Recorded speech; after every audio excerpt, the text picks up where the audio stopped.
C'est l'ouverture de l'édition de ce vendredi sur Lumière du Monde Télévision. Merci de votre attention. Voici le sommaire de ce journal. Ceci est loin d'être une surprise. L'attaque terroriste de mercredi à Tunis a été revendiquée par la branche libyenne de l'État islamique. Le groupe islamiste a par ailleurs menacé le pays de nouvelles attaques. La pression monte sur les autorités grecques alors que le pays se rapproche fatalement de la faillite. Les caisses de l'État sont quasiment vides et c'est dans ce contexte qu'Athènes a accepté la nuit dernière de procéder à des réformes structurelles en vue de bénéficier d'une nouvelle aide européenne. Et en France, la région de Bordeaux est sous le choc après la découverte des cadavres de 5 bébés dans un congélateur. Les parents des enfants font actuellement l'objet d'enquêtes judiciaires.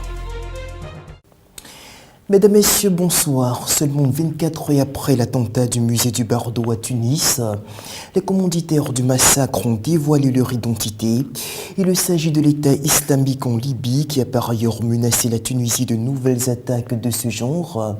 Selon les djihadistes, les auteurs de la fusillade étaient tous des Tunisiens. Les précisions dans cet élément. Devant le musée du Bardo, les enquêteurs de la police technique et scientifique. Ils relèvent tous les indices qui permettront de reconstituer le scénario exact de l'attaque et l'organisation du commando. L'action a été revendiquée cet après-midi par le groupe État islamique. Dans un enregistrement audio, il qualifie l'attaque de bénie et menace la Tunisie d'autres actions à venir. L'organisation djihadiste a-t-elle donné l'ordre directement aux terroristes et organisé la logistique ? Une chose est sûre, les 2 hommes qui ont ouvert le feu à la Kalachnikov sur ce bus criblé d'impact, puis poursuivi les touristes à l'intérieur du musée, sont des Tunisiens. Ils ont été tués lors de l'assaut par les forces de l'ordre.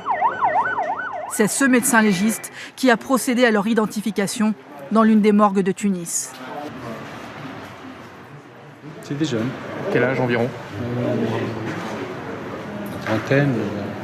Trentaine d'années. 25 ans. Est-ce qu'ils ont une barbe de djihadiste ou... Pas forcément. Comme vous et moi ? Ouais. Sans barbe. Ouais.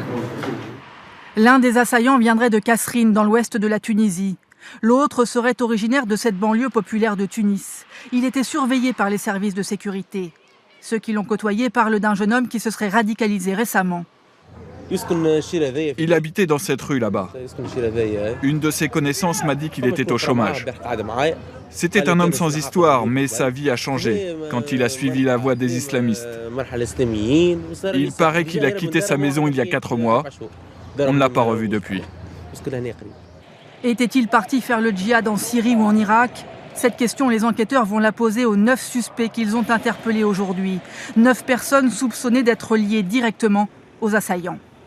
Et à Tunis, le gouvernement prend très au sérieux les menaces du groupe islamiste au lendemain de l'attaque qui a fait au moins 21 morts aux abords du musée du Bardo. La protection des sites sensibles de la capitale tunisienne a été renforcée. Le reportage. La Tunisie renforce sa sécurité après l'attaque contre le musée du Bardo qui a fait 21 morts dont 20 touristes étrangers. Les autorités ont annoncé le déploiement de militaires dans les grandes villes. Par ailleurs, le siège de la radio nationale a été placé sous haute protection en raison de menaces terroristes. Le groupe État islamique a revendiqué dans un message audio l'attentat de mercredi commis par 2 jeunes Tunisiens. Ils avaient fréquenté des camps d'entraînement djihadistes en Libye, selon le gouvernement, qui annonçait par ailleurs l'arrestation de 9 suspects, dont des proches des assaillants. Mais l'enquête n'est pas terminée, comme l'a indiqué le Premier ministre Habib Essid. Nous avons de bonnes pistes, dit-il. Il y a eu des arrestations. Nous espérons vous donner davantage de détails une fois que l'opération sera terminée.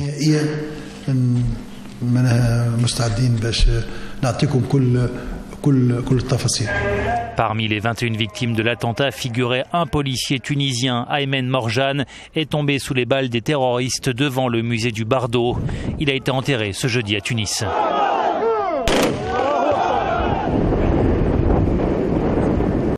C'est clair, l'attaque de mercredi ne sera pas sans effet sur le secteur touristique en Tunisie, déjà fragilisé par 4 années de quasi-instabilité politique après la chute de Ben Ali. Le tourisme, il faut le dire, est l'un des principaux leviers de l'économie de ce pays du Maghreb et aujourd'hui, les acteurs du secteur craignent que cet attentat ajouté aux menaces du groupe État islamique ne pousse les étrangers à fuir la destination Tunisie, suivant cet élément. Les vendeurs de souvenirs sont ouverts, mais la police surveille.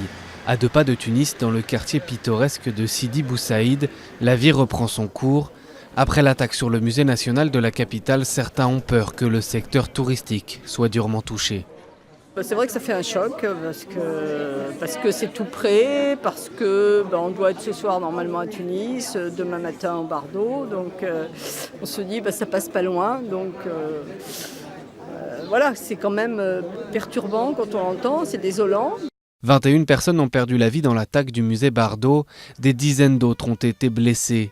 Un attentat revendiqué par le groupe État islamique qui a menacé de mener d'autres attaques. Depuis 2011, les forces tunisiennes sont aux prises avec des groupes djihadistes dans le sud du pays, renforcés par le chaos en Libye voisine. L'islam est contre tout ça. Qui a dit qu'un touriste, il faut aller le tuer? Chez nous, c'est un péché dans notre religion. C'est incompréhensible. Moi, je porte la barbe, je travaille avec les touristes, je fais des photos avec les touristes. On rigole ensemble, et c'est quoi le problème?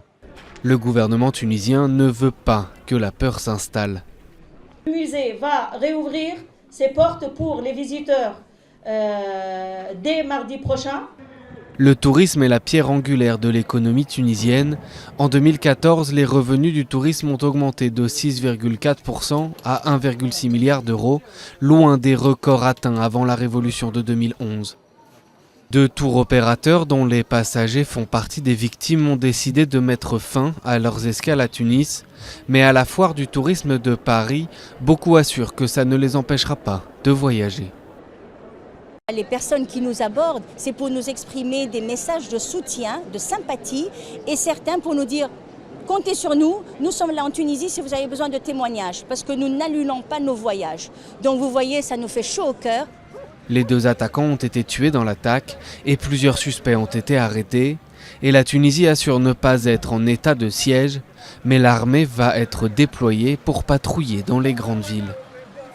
L'Iran doit saisir une occasion historique. Ces mots sont du chef de l'État américain Barack Obama qui exhortait hier les dirigeants iraniens à mettre tout en œuvre pour aboutir à un accord sur le très controversé programme nucléaire engagé par Téhéran depuis les années 1950. Pour le locataire de la Maison-Blanche, la conclusion d'un accord serait bénéfique à l'ensemble de la communauté internationale. On l'écoute. Cette année, nous avons la meilleure occasion depuis des décennies de poursuivre un futur différent entre nos pays.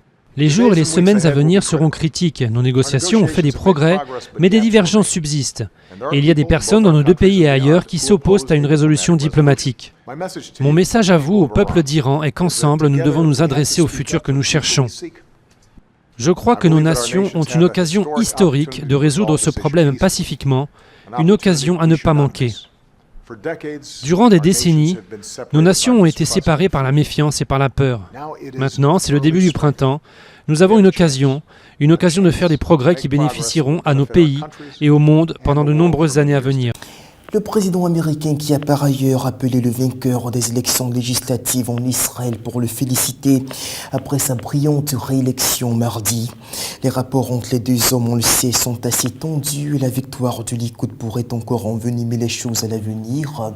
L'analyse dans cet élément. Les relations entre les États-Unis et Israël restent tendues. Jeudi, le président américain Barack Obama a appelé Benyamin Netanyahou pour le féliciter de sa victoire aux élections législatives, mais les divergences de vues demeurent.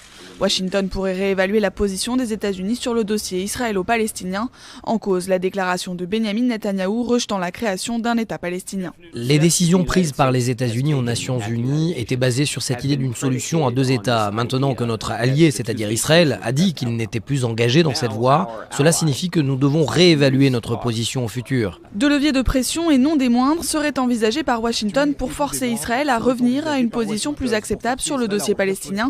La première serait serait la reconnaissance d'un État palestinien dans les frontières de 67. La seconde, plus lourde de conséquences, entraînerait la levée du veto américain à l'ONU en cas de nouvelle résolution contre Israël.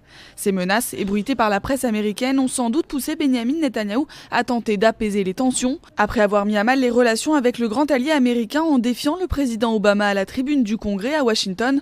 Le Premier ministre israélien a joué la carte de l'apaisement jeudi. Je ne suis jamais revenu sur le discours de Bar-Ilan que j'ai prononcé il y a des années.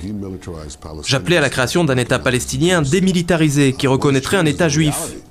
Mais ce qui a changé, c'est la réalité. C'est le dirigeant palestinien Mahmoud Abbas qui refuse de reconnaître un État juif. En attendant, les Palestiniens envisagent toujours la rupture de la coopération sécuritaire entre l'autorité palestinienne et Israël. Le comité exécutif de l'Organisation de libération de la Palestine s'est donné 2 semaines pour mettre en place la fin de cette coopération.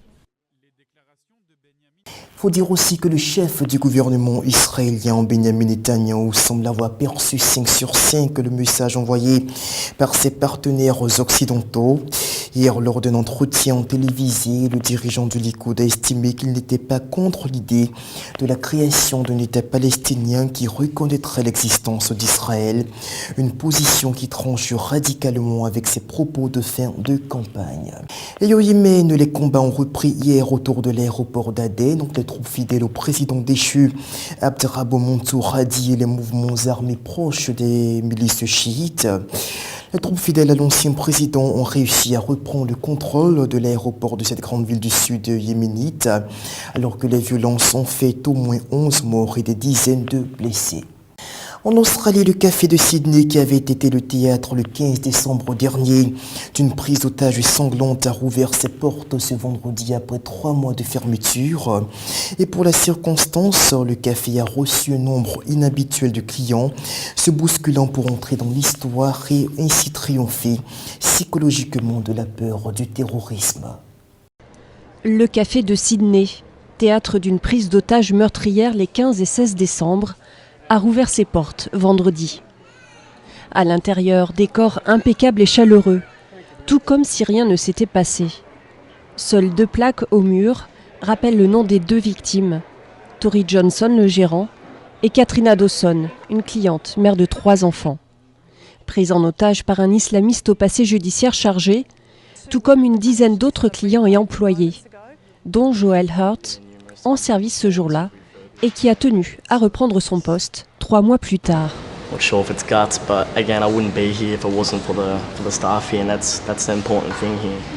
À l'extérieur, des dizaines d'Australiens faisaient la queue pour être les premiers à entrer. Un signe de solidarité pour les victimes et une manière de tenir tête aux terroristes. It shows that we're resilient and it shows that we're not going to stand for any extremist terrorist ideology. It's good to see that they were brave enough to reopen the store. It would have been devastating had they not done that. La prise d'otage s'était achevée lorsque la police avait donné l'assaut le 16 décembre, tuant l'auteur de l'attaque. La Grèce devra présenter dans les prochains jours une liste de réformes afin d'accélérer le déblocage de fonds par les instances européennes. Lors d'un mini-sommet qui s'est déroulé la nuit dernière entre le chef du gouvernement grec, le président français, la chancelière allemande et les dirigeants de la BCE et de la Commission européenne, il a été question de la mise en œuvre urgente de réformes structurelles car à Athènes, les fonds commencent à manquer cruellement. À court d'argent, la Grèce s'engage à accélérer les réformes. Athènes présentera une liste complète de réformes précises dans les prochains jours, lit-on dans le communiqué final d'un mini-sommet qui a eu lieu la nuit dernière avec le Premier ministre grec Tsipras, la chancelière allemande Merkel, le président français Hollande, ainsi que les présidents de l'Eurogroupe, de la BCE et de la Commission européenne. Alexis Tsipras a fait part de son optimisme. Il est clair que la Grèce n'aura pas à prendre des mesures récessives acceptées par le précédent gouvernement grec, a-t-il insisté, tout en reconnaissant qu'il lui fallait mettre en œuvre des réformes structurelles. Il compte aussi sur le déblocage prochain de fonds structurels communautaires pour soutenir ses programmes sociaux. Oui, dit François Hollande, mais les réformes doivent être engagées. Donc là, ce qui a été indiqué, c'est une volonté de soutenir la Grèce, mais une volonté d'obtenir de la Grèce une précision quant à ces réformes, leur contenu et leur calendrier, et également d'avoir toutes les informations nécessaires. Et le temps presse, la fuite des capitaux s'accélère en Grèce, qui devait faire face ce vendredi à un remboursement de 330 millions d'euros au FMI. En Suède, la police continue à rechercher les auteurs de la fusillade qui a fait 2 morts mercredi dans un quartier pauvre de Göteborg, dans le sud du pays. Selon les enquêteurs, la tuerie qui a eu lieu dans un pub a été en fait un règlement de compte entre bandes rivales. 10 autres personnes ont été blessées au cours de ces violences. En Suède, la police recherche toujours les auteurs d'une fusillade qui a fait 2 morts mercredi soir dans un pub de la périphérie de Göteborg. Il s'agirait d'un règlement de compte entre bandes rivales selon les enquêteurs. Les faits se sont déroulés dans un quartier défavorisé de la ville où les violences sont fréquentes. Les victimes étaient âgées d'une vingtaine d'années. C'est terrible ce qui s'est passé, dit cette femme. On ne se sent pas en sécurité, on a peur. Je plains ces jeunes, ces enfants. Ce n'est pas un lieu sûr. C'est vraiment triste de vendre des fleurs pour une raison comme celle-là, dit ce fleuriste. Selon des témoins, les assaillants étaient cagoulés et munis d'armes qui ressemblaient à des kalachnikovs. Ils ont pris la fuite en voiture. Outre les 2 morts, une dizaine de clients du pub ont été blessés, dont 4 grièvement. Et cette découverte macabre en France, 5 bébés ont été retrouvés morts, dont 4 dans un congélateur dans un village de Gironde aux encablures de Bordeaux. L'alerte a été donnée par celui qui se présente comme étant le père des enfants, après qu'il ait découvert le corps d'un premier enfant dans un sac isotherme. La mère de famille a été transférée dans un centre hospitalier où elle doit subir des examens gynécologiques et psychiatriques. Tout commence hier au réveil vers 7h dans une des chambres du pavillon familial. Le compagnon trouve le corps d'un nouveau-né d'environ 48 heures, enfoui dans un sac isotherme. L'homme âgé de 40 ans donne l'alerte. Ce n'est que le début. Dans la soirée, les gendarmes perquisitionnent le domicile familial. La maison est fouillée jusqu'au congélateur. Ils y découvrent alors 4 corps de nourrissons congelés. Dans ce petit village de 700 habitants, c'est la stupéfaction. Ce couple d'agriculteurs avait un comportement modèle. On est très très ému et choqué. Voilà, pour nous, ce sont des citoyens qui travaillent, qui se lèvent tous les matins, qui vont travailler. Et voilà, c'est une famille de travailleurs. La mère, âgée de 35 ans, prise en charge hier dans un hôpital à Bordeaux, devrait subir aujourd'hui des examens gynécologiques et psychiatriques avant d'être entendue par les gendarmes, si son état le permet. Il y a 2 lectures très simples pour le congélateur. L'une est symbolique, on se dit un congélateur, c'est peut-être même si l'enfant est mort, c'est une manière de le garder vivant. De façon plus banale, le congélateur peut être la première idée qui lui est venue pour cacher effectivement le bébé. Les corps des nourrissons devraient être autopsiés aujourd'hui afin de déterminer leur sexe et si leur naissance était arrivée à terme. Le compagnon, quant à lui, a déclaré tout ignorer des agissements de la mère. Leurs 2 filles, âgées de 13 et 15 ans, doivent elles aussi être entendues dans les prochaines heures. Et ce mot de religion qui nous emmène aux États-Unis pour dire que le fondateur de Jesus Film Project, Paul Eschliman, estime que tous les peuples auront reçu l'évangile d'ici à la fin 2017. Il a expliqué lors d'un séminaire le 13 mars dernier que les 248 peuples n'ayant encore jamais entendu parler de Jésus-Christ pouvaient être atteints dans les 2 années à venir. Je crois que nous sommes sur le point de voir l'accomplissement de Matthieu 24,14, a-t-il affirmé. Eschliman ne s'attend au retour du Christ lorsque la grande commission, l'ordre de Jésus d'aller dans toutes les nations, sera accomplie jusqu'au dernier peuple. Paul Eschliman a fondé le Jesus Film Project et l'a dirigé durant plus de 25 ans dans le but de proposer le film Jésus dans le plus grand nombre de langues possibles. Il en existe actuellement quelques 3000 traductions.